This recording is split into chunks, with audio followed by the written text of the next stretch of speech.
Welcome to the marvellous world of musical families, a pop music soap opera of sibling rivalries. When the emphasis was placed on Donnie and Marie, it was extremely uncomfortable for me because they started the whole thing. We always said it doesn't matter who's out in front as long as it's an Osmond. Talented kids and their pushy parents. Michael would always say to me, "Bobby, Joseph's giving me that look again." My dad was a masculine man. He didn't take no crap. The musically dysfunctional family.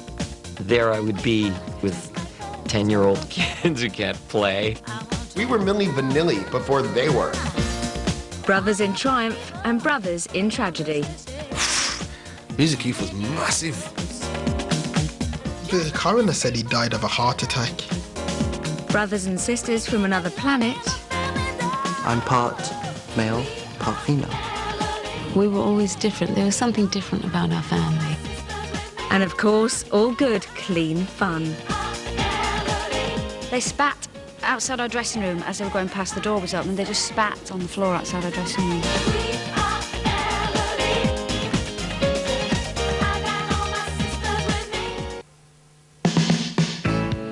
The British charts didn't have to wait long for another pop family to appear, and they were to epitomise the good taste and financial modesty of the decade. What time was it? It was five-star time. Denise, Stedman, Doris, Dell, Lorraine. 5 stars.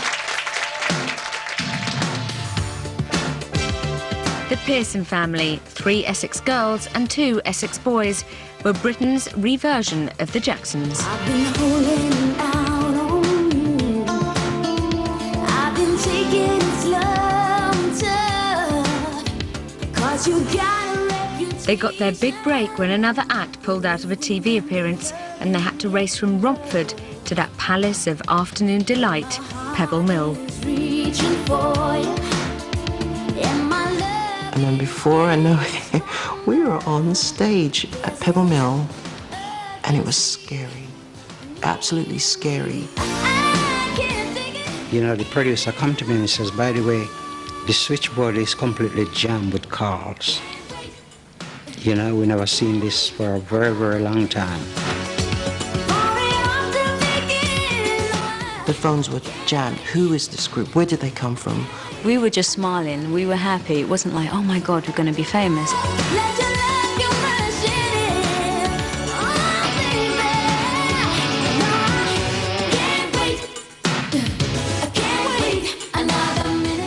And before I knew it, a record label last year had seen us, wanted to meet us, sign us for a single deal. The Pearsons were an insular lot. They kept everything in the family. They produced their own material, choreographed their own routines, and youngest son Stedman was the brains behind their look. Stedman designed his costume. I said, my God, here we go.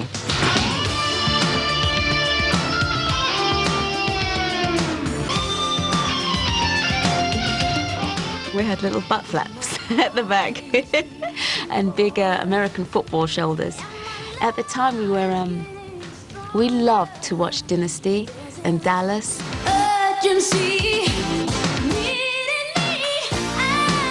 Shoulder pads were in back then. I mean, if you look at the male fashion as well, I mean, those shoulder pads were way out there, at least a mile on each side.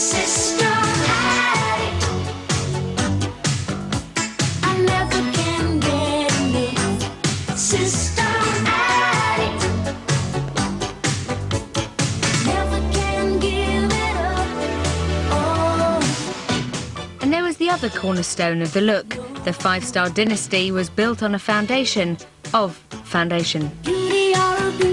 People used to say, oh, they do wear a lot of makeup. The eyeliner and the colours and the blonde hair and the mauves and pinks and blues. With you having to wear so much makeup, do you all get spots? No, we don't wear spots.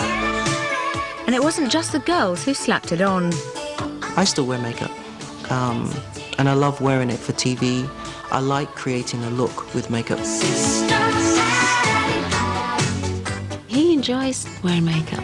It's just a part of him. This has taken me 20 years to try and get this makeup right for me, so I look masculine as well as feminine. I'm part male, part female. I'm part of my mother and part of my father. It's not for vanity. All right, maybe it's a mask, maybe I hide behind it a little bit, but I enjoy it, I really do. The male part of Stedman came from his dad, Buster. He was the undisputed head of the family and manager of Five Star, and in true family band style, he'd had a previous musical career as backing guitarist to a number of 60s legends. I play guitar with Desmond Dekker, Wilson Pickett, Jimmy Cliff. And he's seen everything, the good and the bad of music, and he made sure that we didn't see the bad or experience the bad. My mum and dad were, they were like security guards. When we socialized in school, and that was it. Outside of school, no, not really. But do you have crowds of your own friends? No, we don't. That sounds so sad. We were always different. There was something different about our family. I said to the guys, what we're gonna do, we're gonna stay home. And what a home it was. Buoyed by the success of their first singles, the Pearsons lashed out $2.5 million on this gaff in Sunningdale. Not only was it a dream come true, it was a fantasy. It was better than real life. It's got one of those doorbells that goes ding dong, you can hardly hear it. Hello, nice to see you. Hiya. I remember it was like being in a big candy store, you know. I remember we were all running around the house picking our rooms. It was, yeah, I'd never forget that feeling. It was fantastic. The house is, I mean, it's absolutely beautiful. You must have been bursting out of your place in Sunningdale, in Ascot. No, where was it? Romford. That was it. Yes. Where you used to be. My sister Doris had her own wing. I think it was either east or west. I don't even know, but she had her own wing anyway, and she was happy over there. Oh, Stedman. Stedman's woken up now. Finally come down. Open your eyes, Stedman. Their conspicuous expenditure didn't stop with bricks and mortar. Our courtyard was a car showroom. Can you just put the record right? Who owns which car? The black Lamborghini at the end belongs to Denise. As you can see, Denise going into her car. Lamborghini Countach, black outside, champagne interior. But I know Denise hasn't passed the test yet, though, has she? That's right, but she'll pass that soon, no worries about that. The white one is the best, that's mine. My brother is the youngest guy to own a Lamborghini. How fast do they go? These can do about over 190 they'll do. I think he was 15, and he couldn't drive it nowhere, so he'd take it over the fields. The red Ferrari belongs to Lorraine. Lorraine had a Ferrari. Oh my God. My car was a Ferrari 328, which I was petrified to drive. The red Mercedes belongs to Stead. Then I bought 2 more Lamborghinis on top of that. Del bought a Porsche, a Golf, and this and that. Oh, what about this one here, this whacking great thing? This thing is a family car. So is it the only one that everybody could get inside? And my father said, do it now, whilst you can. You know, so they were very, very spoiled. Our own make-believe world, that's exactly what it was like. Everything was make-believe with us. Okay, let's go back to the phones. Line 2. But the pretensions of their lavish lifestyle began to attract critical voices. Elliot and the dog. Yeah. What's the dog's name? Tammy. Good morning, Tammy. Okay, Elliot, what's your question? I'd like to ask Five Star where they're so fucking crap, they're fucking motherfuckers. Thanks very much, Elliot. Nice to hear from you. I'm sure Tammy would have made a lot more sense. Let's move on to line 3. We had good times and bad times. The trouble was the Sunningdale shopaholics weren't as rich as they thought they were, and when the hits dried up, their creditors came a-calling. Today, the house, thought to be worth some £2.5 million, stands deserted and empty. The five-star dream apparently at an end. I felt really offended. It was like, because we didn't call the press, we were hiding something. So the next day, I see this guy that's been paid to climb over our fence to say it's the bailiff trying to get in to get us out. So you weren't evicted from the house? No, not at all.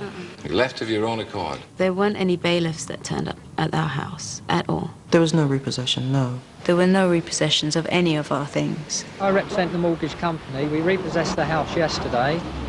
The position now is that it is to be sold. We will get advice on the best way of selling it, and it will be marketed in the very near future. Things went from bad to worse for the Pearsons when our man of many parts, Stedman, exposed the family name to the tabloid press.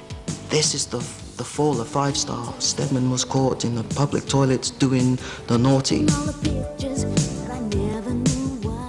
I had stopped off and I needed to go to the bathroom. So we asked this lady, do you know where there are any public conveniences? So I went in, did what I had to do, but there were 2 police officers, and before I knew it, I was pinned against the wall because I was literally washing myself. I would like to ask, what leisure activities do you like to do in your spare time? Hello, this is Stedman, and I like to... Loiter. Yes. Apart from loitering, I like to make model cars. If he did what he did, he was stupid. You know, but I didn't have anything silly to say to him that you shouldn't do this and you shouldn't do that. Let boys be boys. But you got to know where to be boys. I'm not gay at all. I'm not bisexual. I'm straight.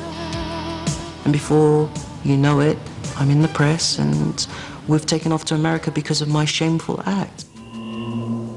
So, the 5 Starship Troopers beamed their way back to their very own galaxy, and with them went arguably the final legacy of Pop's great families.